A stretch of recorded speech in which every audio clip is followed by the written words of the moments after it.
This is how you pour tea. We're spilling all the tea today, honey. Can we say that?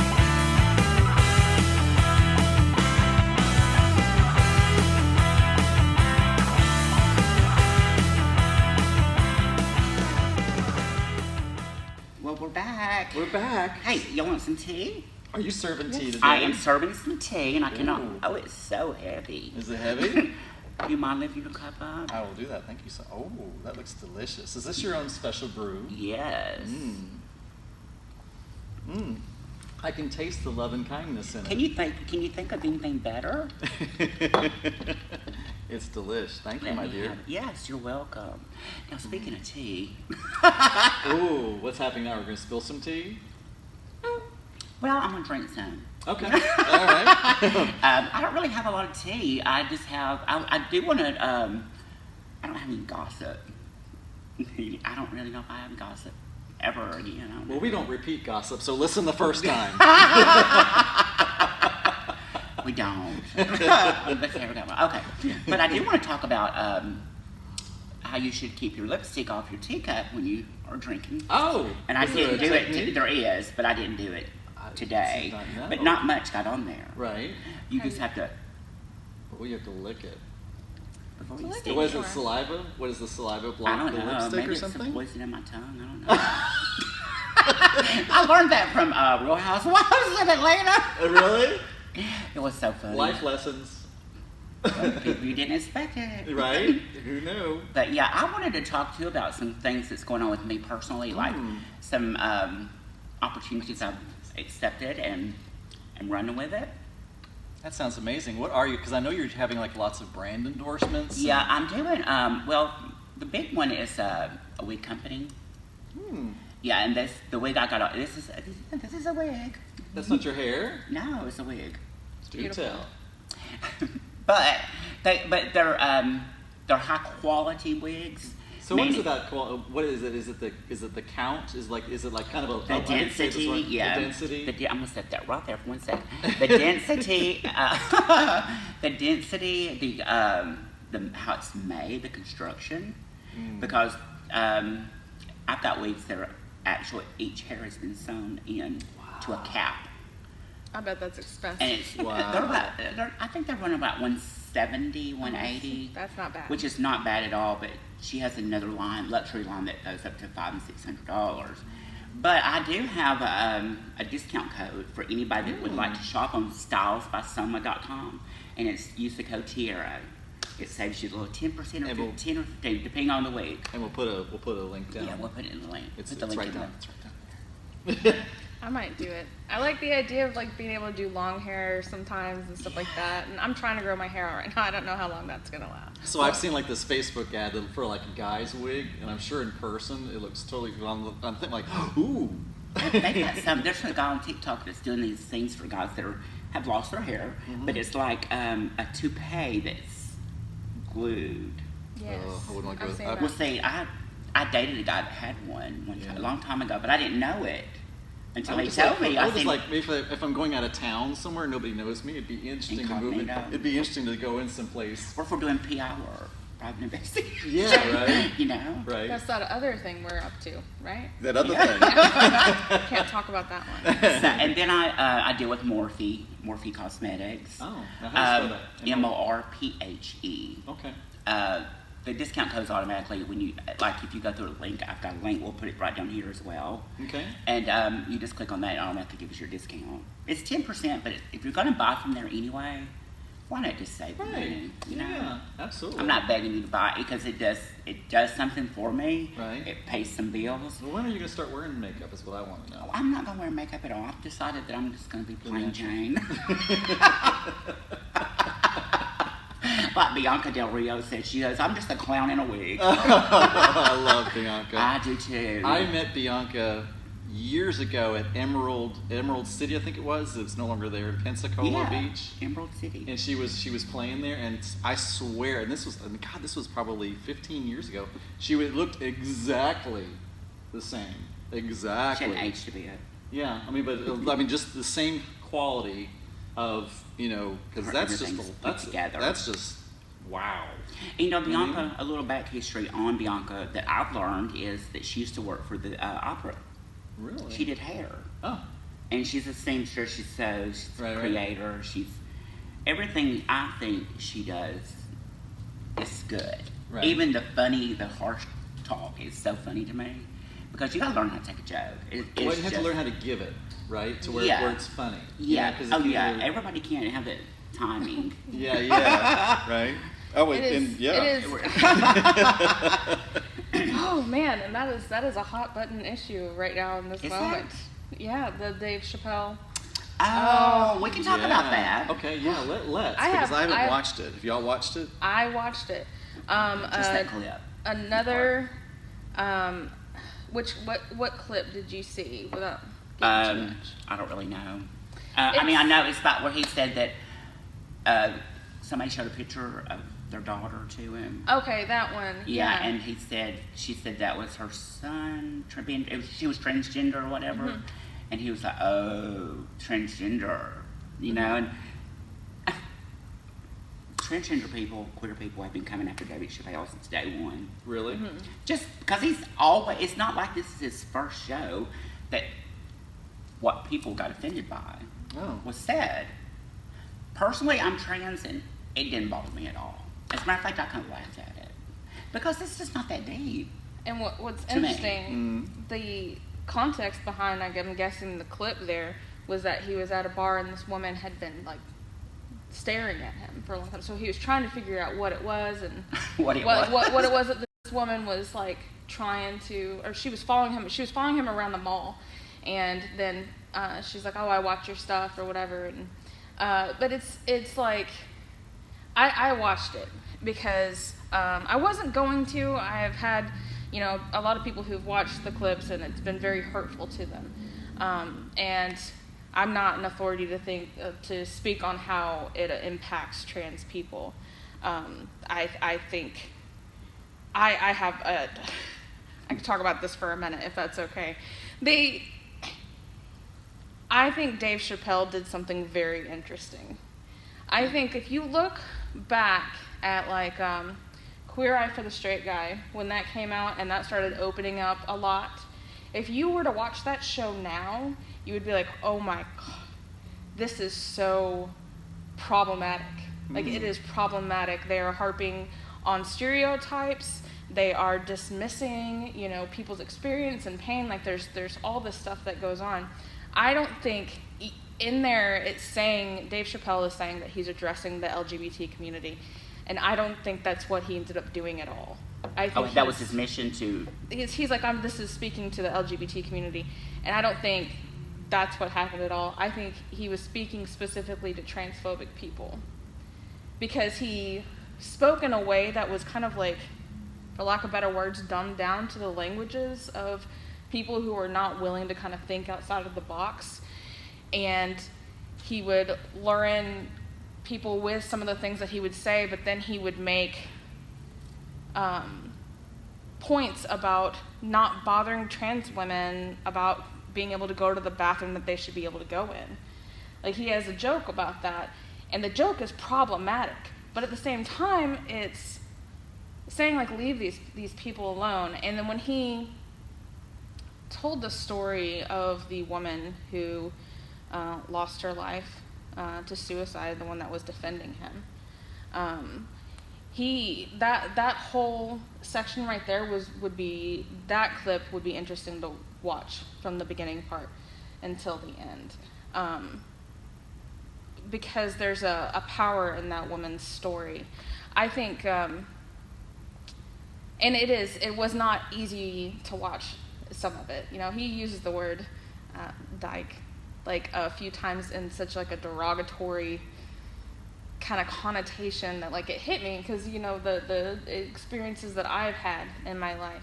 But he also does, people are upset about the story where he's talking about how he beat up this lesbian woman, but the lesbian woman at the bar was like wanting to fight him because he was just talking to her girlfriend, and the thing that he says is I was going to beat the toxic masculinity out of her, which is kind of funny And it points out the fact that even within our queer community, we've got those problems.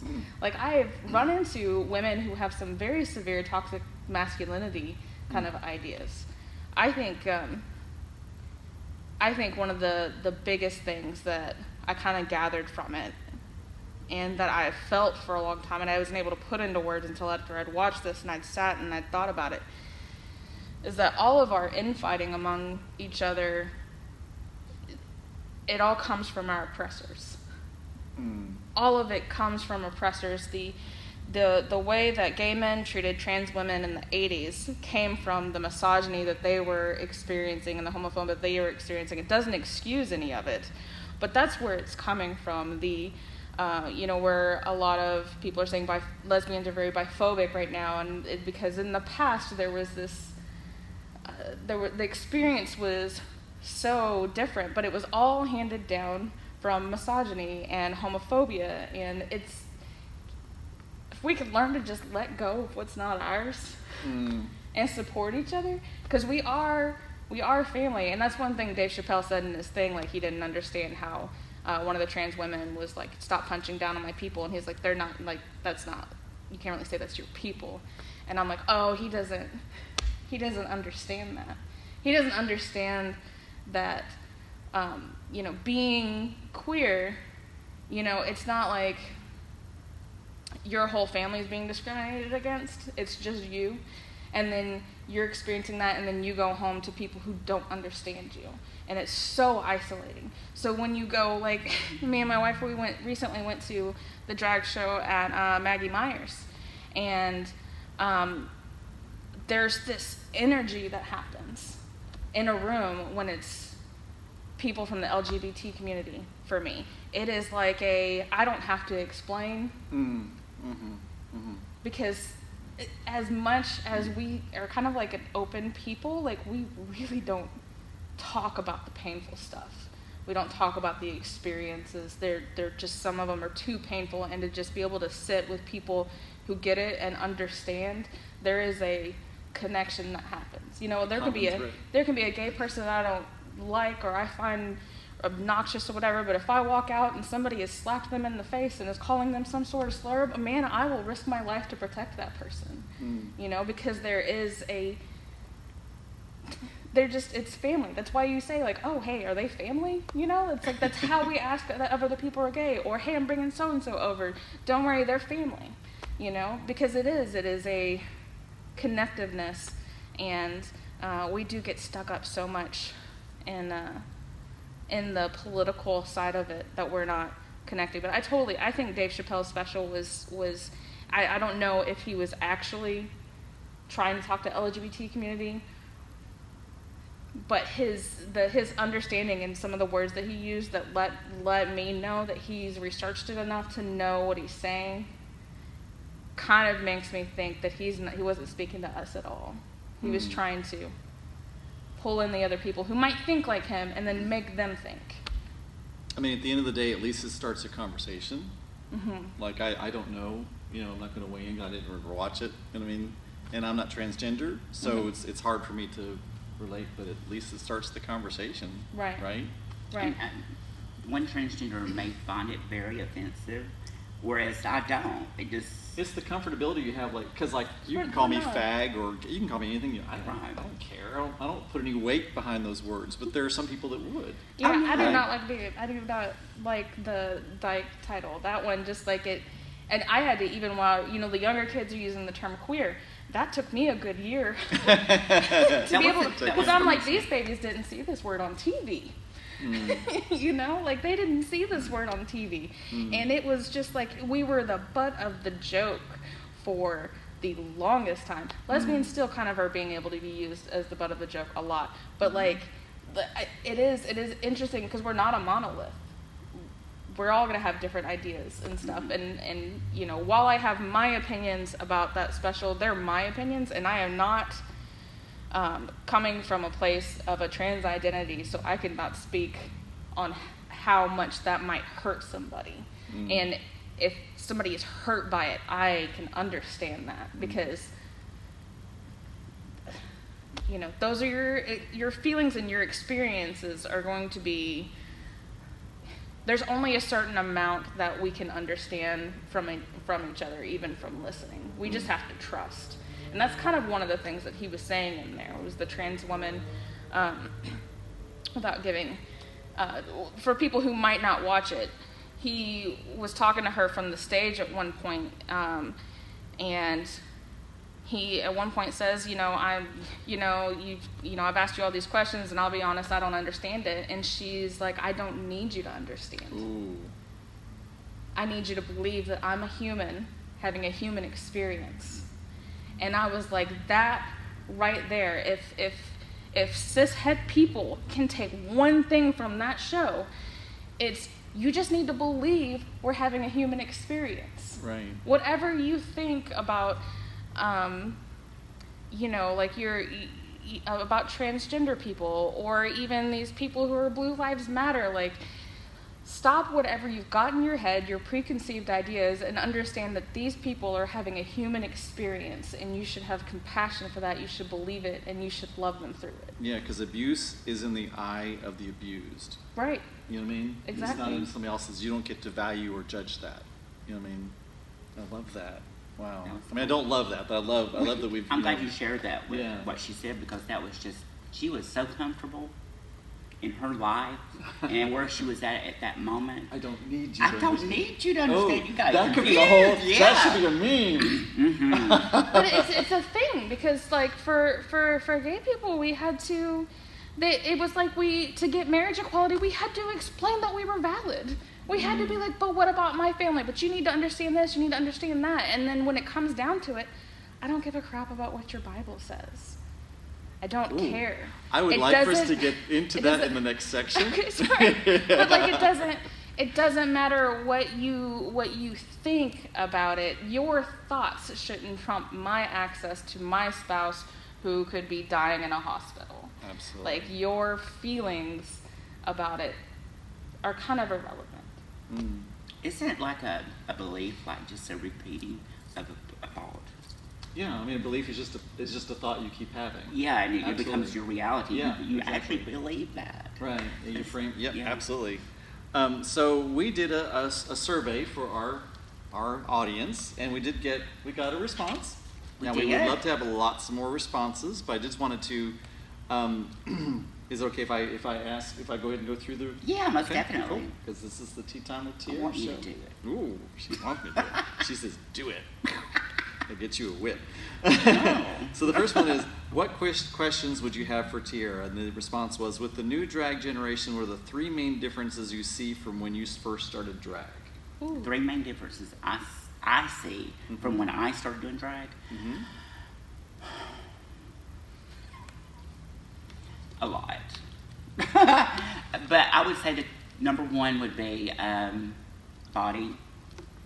We're doing the illusion of female, right? Mhm. That's what drag is.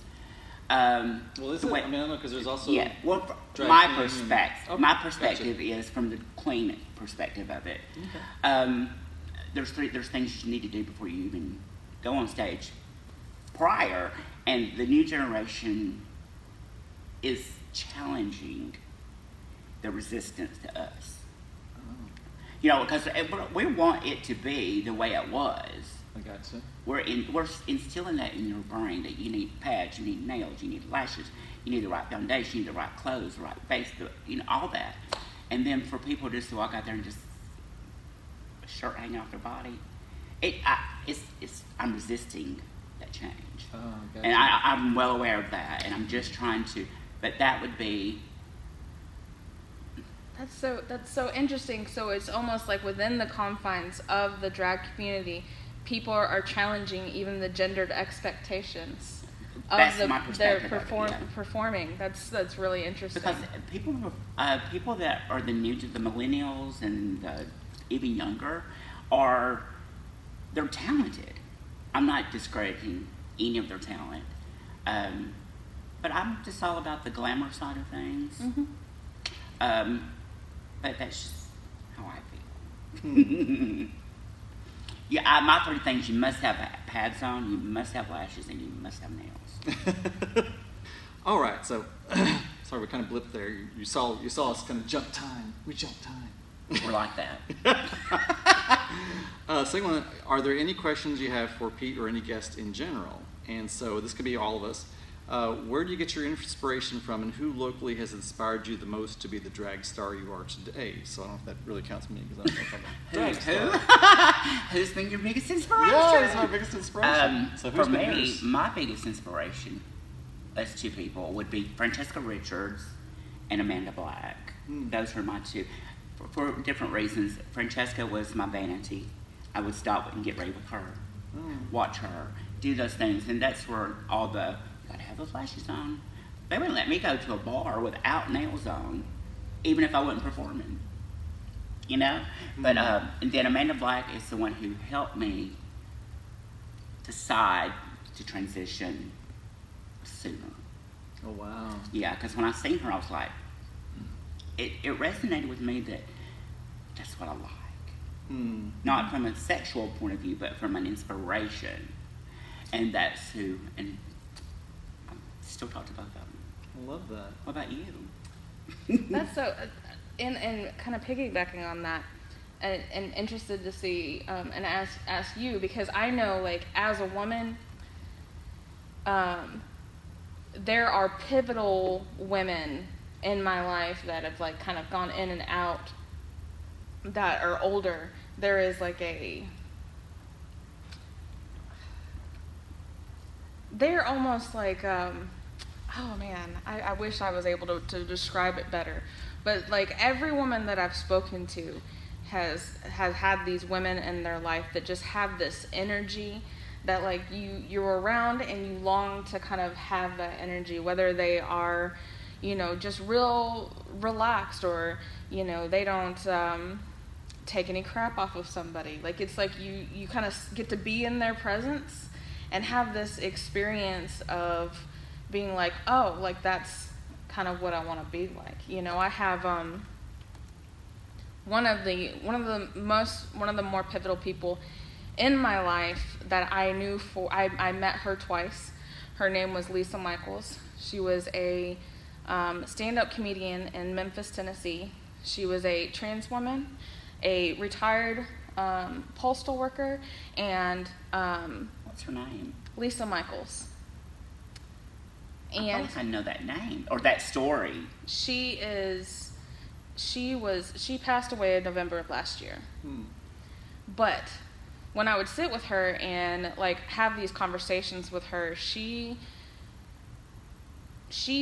lived her life. I think she transitioned and made that decision at 46 years old. She was 61 when she passed away, 62.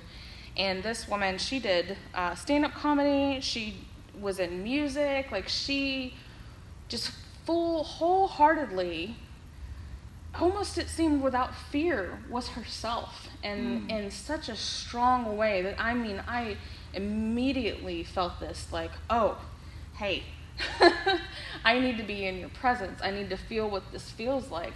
There's no way you didn't get here without fear.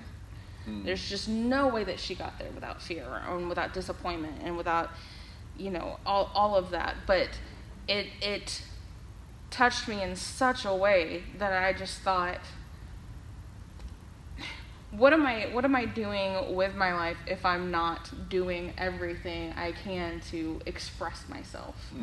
You know, and even, like, in just you know, in the loving ways, not the angry ways, but, you know, there's just women like that have been in my life. I had another friend when I was 22, 23, and she ended up passing away, but she was, you know, she'd say, you know, if you ever need to come talk to me, I don't care if it's in the middle of the night, you know. I mean, people say that, but, I mean, I had just gotten out of the military. I'd been through some terrible things, and, I mean, there were a couple times I knocked on her door at 2 a.m., you know, and she would come up there with her robe and tell me to come in, and she'd smoke a pack of cigarettes while I sit there and cried and talked about my feelings, and I was just able to be.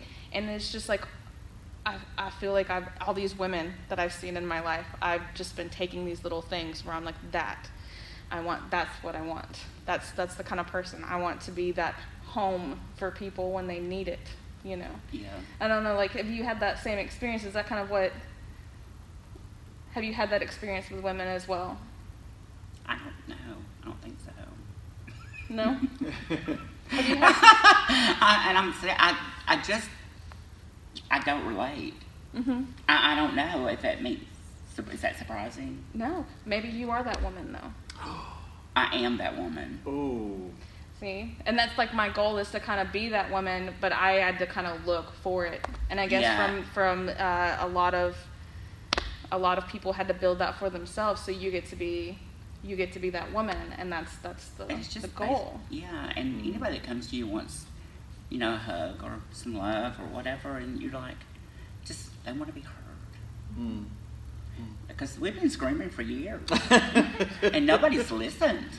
So I decided to go approach it on a different level of softness. I'm not angry anymore at all. I keep saying that, but it's just maybe I'm just too light about things, But I kind of have this joke that I'm just too tired at this point to be angry, like something. Man, younger Lauren would be like, "Oh, I'll chase you down, and you want to fight me? I'll fight." Now I'm just like, I don't know if I've met my insurance deductible for the year, and this shoulder might go. Man, you are lucky my knees are bad because I'd be coming for you. But it literally anger takes so much energy. Yeah, it takes so much energy, and the older I get, the more I'm like, oh, I can't. I can't do it. Were there people like that in your life that you looked up to and connected with and strived? I think it was a combination, like you say, it was a number. There wasn't like any one person, but there were aspects of people that I wanted, and there were also aspects of people I was like, oh no, that's not it. No. I mean, it was a combination of both. You know what I mean? Like I had this very clear source within myself that always told me I was very connected with and didn't even really know it, that let me know what truth for me was, what truth for me wasn't. Doesn't mean I always listened to it, but I always knew it, right? So I always knew, oh, that's truth for me, or that's not truth for me. So I think I kind of, and some of it was from people from TV. At my age, in the family I was in, it was the Brady Bunch and things like that really taught me, which was not necessarily a good thing because everything had to be wrapped up in half an hour. It was all this into the package. So, but that had its own parameters to it. But yeah, like you, I kind of picked things from like maybe Oprah or things of that nature. So yeah. Now I've learned a lot of little quotes and sayings Right. that I've written down from Maya Angelou. Right. Oprah is another one. Yeah, Nelson Mandela. Yes. My favorite new quote is, "I never lose. I either win or I learn." Oh my Nelson gosh. Mandela. Isn't that amazing? That's the absolute truth. Isn't that crazy? That's amazing, right? It's like, I like whoa. You either win or you're learning. Right. Either win or I learn. I'm going to remember that. Right? I learn a lot. Yeah, That's right? the one thing in drag that I was going to mention, too, because as long as I've never felt like that I learned everything I needed to learn in a couple of days, I always remained humble growing up in drag. Because back then you had to work to get your foot in the door. They just didn't allow people to... You could do a talent show, maybe an open mic thing, but it was very... almost crawling your way through to get to it. Wow. But it made me work, and I was the youngest MC that Boogie ever hired, and the longest running show director in the state of Alabama. Nice.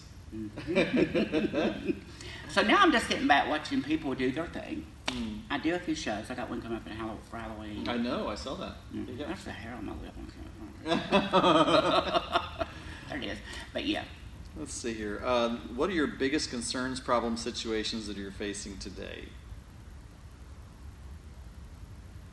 Me? Yeah, I guess so. Yeah, because this biggest it's kind of problems personal, or so I concerns? don't want to talk about this person's, but I think that would be important for us to do. So. I guess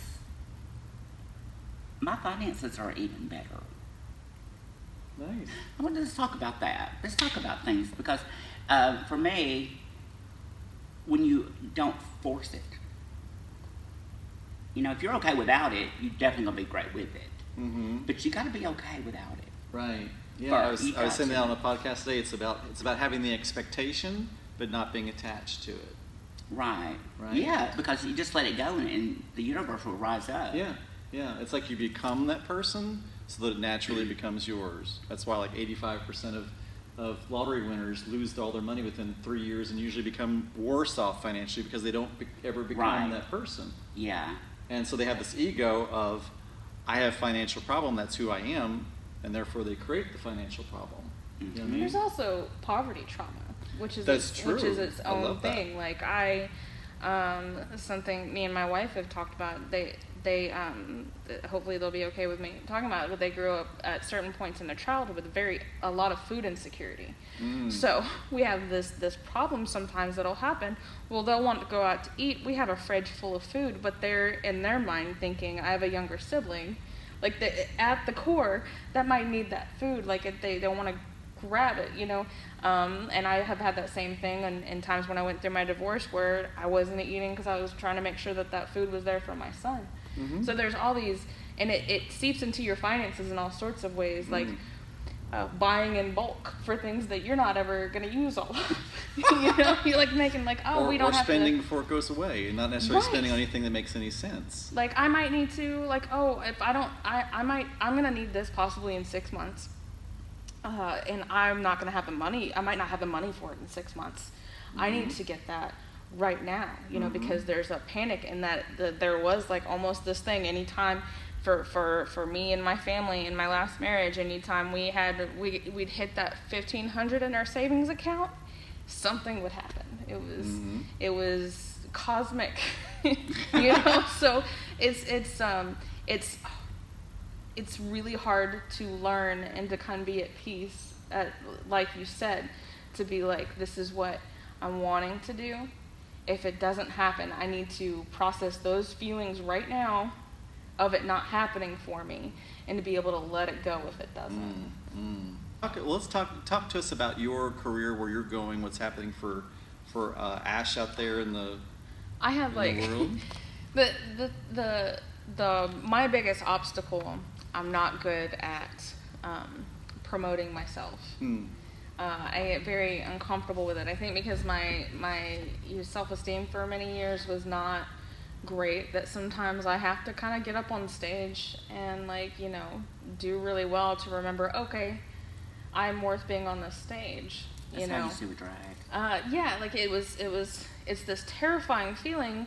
You know, it's this, you know, I've had to tell comedians when they're first starting out and they're doing their first gig and they're so stressed out they can't breathe, and they're like, I don't know what to do, I don't feel funny, and I'm like, oh, that's normal. Every day that I wake up for a gig, I think I've never said anything funny in my entire life. Never said anything funny. Everybody's just been lying to me. I don't know what they could get from me, but like, the whole world's lied to you, but yeah, you know.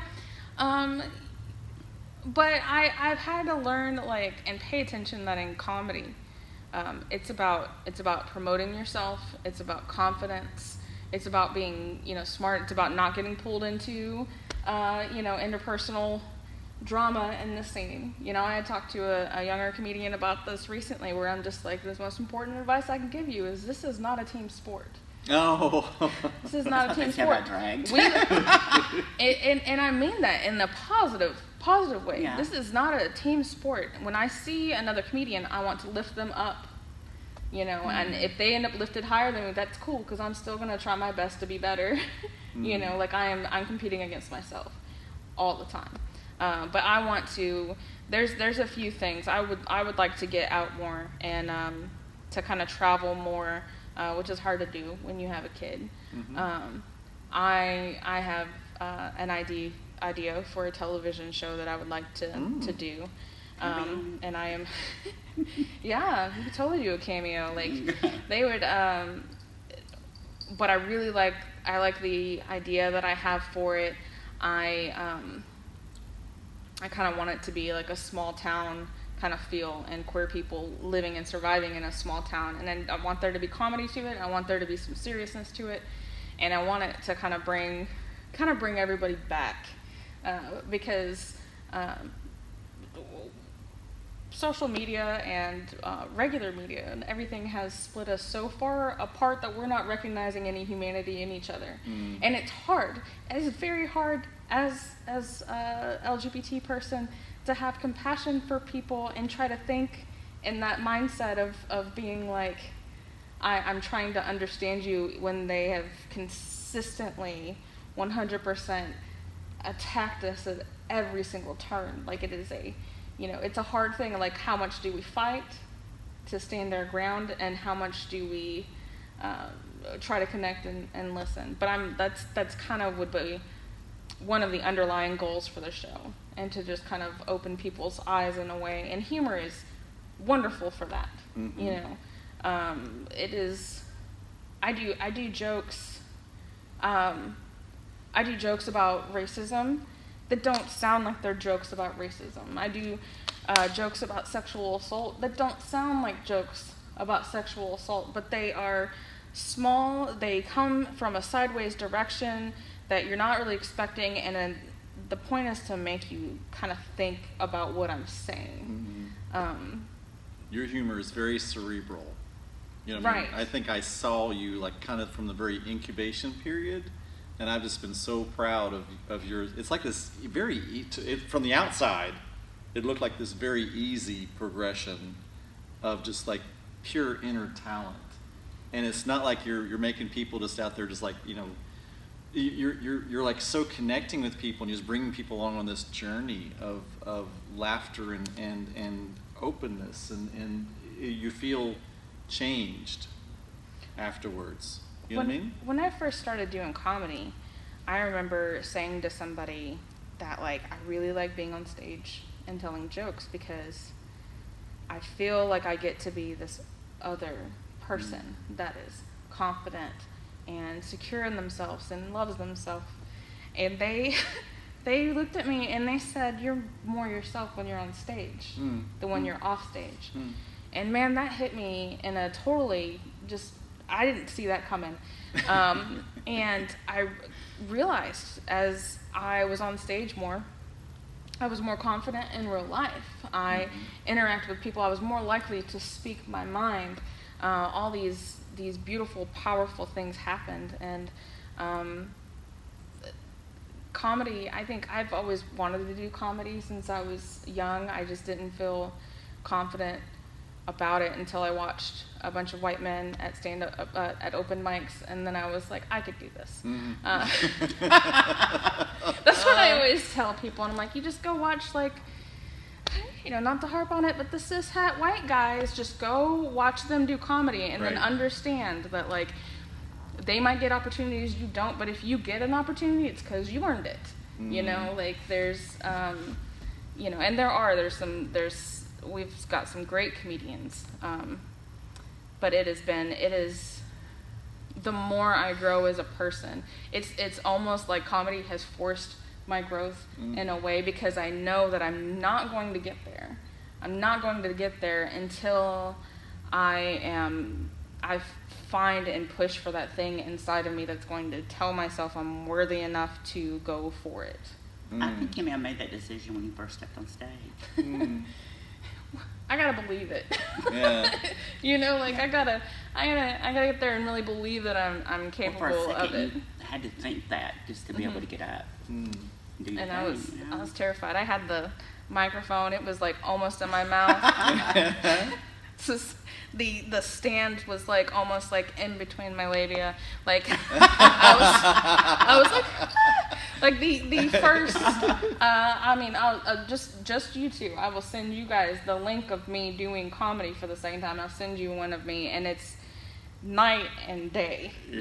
But I see that person, and I'm just like, and it's like, oh, are you? It's gonna be okay.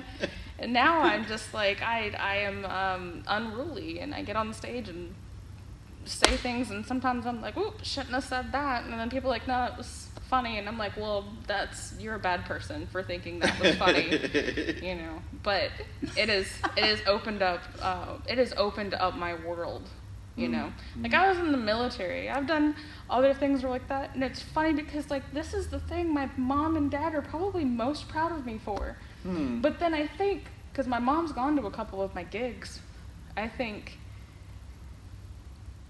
she probably, for like the first time, is really getting to see me. really getting to see her daughter. And she says, like, she can't hear some of the jokes that I say in person. But when I'm on stage, she says it almost feels like she's watching someone else. And she'll laugh at them, and she enjoys it and stuff like that. But like, it occurred to me, like, she's probably so proud because she sees, you know, there's this, like, I think when you've been through trauma, you feel like there's this, like, part of you that's kind of missing, or like there's this alternate universe or alternate timeline. And comedy just kind of allowed me to pull that back in with all the wisdom of the things I've experienced, and to get up and be that person is a privilege every single time. And I love it. Making people laugh is the best feeling, because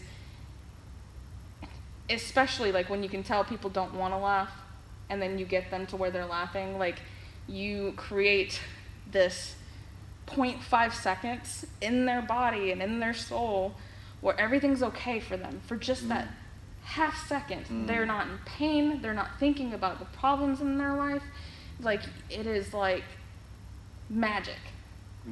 And in a way, like, do that for me when I hear it. Everything stops and I feel okay, and I feel like it's okay that we're all here. You know, humans have done some terrible things, but in this moment, like, we are sharing the best of us. So I love that. So yeah, I'm taking an improv class right now, and it's at the end of every improv class, I'm like, oh my gosh, that just opened up so much in me. It's crazy what it's doing to heal me. You know what I mean? It's just crazy. You know what I mean? It's just like, wow. Because it forces you out. Yeah, and it's like I'm doing it purely for me. Like, I don't really even care if anybody laughs or enjoys it. Like, it's so, I keep telling people, this is the cheapest therapy I've ever had. I love improv people. They're so different. Yeah. Yeah. I'm like, you look like you have positive coping mechanisms and parents that check in on you or something. You know, like, it's so funny because sometimes they'll do like mashups of shows where like a comedian will do their set and then improv will do something. And I remember just being in the green room and they're like, hey bud, we're gonna have a great show, everything's gonna be fantastic. And I'm just like, oh, this is not my pre-show energy. You're just gonna think I'm a bitch, but like, no, we're shutting it down. I'm being quiet. I'm thinking about, like, sometimes it helps me before a performance to tell myself I'm gonna bomb. Be like, just purposefully, just go out there. Get it out there, right? Do your worst. Sometimes like, that can be so powerful. Like, if you have this fear, they're like, okay, just look at the fear. Like, okay, so it happens. Yeah. Then what? Yeah. Then what? Oh, I still live? Well, then get over it. Right? Nobody's going to beat you up in the parking lot, you know? Hopefully not. But, yeah. No, improv people are great. I just can't be around them in the green room before a show. I get it. But we don't have that luxury. What's the energy like before a drag show in the right, people are just talking and giggling and... Euphoric? It's not, I wouldn't call it euphoric. I would just call it, you know, we're just backstage. I don't think of it in a way that... It may be euphoric. I mean, it's just backstage. I've been doing it for 27 years. Wow. So it's like... I'm sure it's changed, too. So you started when you were 3? I started when I was 2.5. Oh, okay. I turned 21. I entered my first talent night. Wow. Yeah. What was it like for you first time doing drag? Were you terrified? I want to say yes, because I had to be, because I'd never done it. So there's that energy. But once I got on that stage, Didn't it feel natural? Oh my goodness, I thought, this is exactly what I need to be doing. Yeah. Pulling somebody out on a rope. Yeah. And singing a song about them, you know? Right. Does it feel natural for you when you're on stage? Is it like this is your second home? I can be like in the depths of deep depression, right. And like like my wife could tell you, I'm just all day, like my face won't move or whatever, and I'll pop on the stage and it's like this, boom, like the Holy Spirit just sweeps over me into every like it is something. Have you experienced that too, like on stage? On stage? Like if you're feeling really terrible and then you get on stage, you feel different? Oh, I have thought in my head so many times when the overture starts or the music of my song starts. Oh gosh, they're gonna look at me this way, or they're gonna do this. Do I know the words? You know you do, but it's those little doubts that seeps in. And then once you get on stage, and all you have to do is stand there. I don't move hardly. I'm not a dancer. I will walk back and forth and tell you a few So things. no death drops? No, splits? it's just not for me because I'm 51, and so it doesn't work. I can't even imagine trying to do one. Can you? No. You know what the death drop is, don't you? Like one leg kicks back and one goes forward, And you just fall back in. on your head. Well, you have to fall on your back, but Yeah. Yeah, my knees won't do that. Yeah. No. my mind won't even allow me to think about it. I mean, I can get into that position if you give me about 5 minutes, but I ain't getting out of it. Right. That's going to be my natural state from then on. And we're going to put links down below to your social stuff. But is it okay with you guys if we take a little break and we'll come back and Yeah. I think we're going to get into like some churchy spiritualism and stuff. What do you think? Can't wait. All right. Amen. See y'all soon.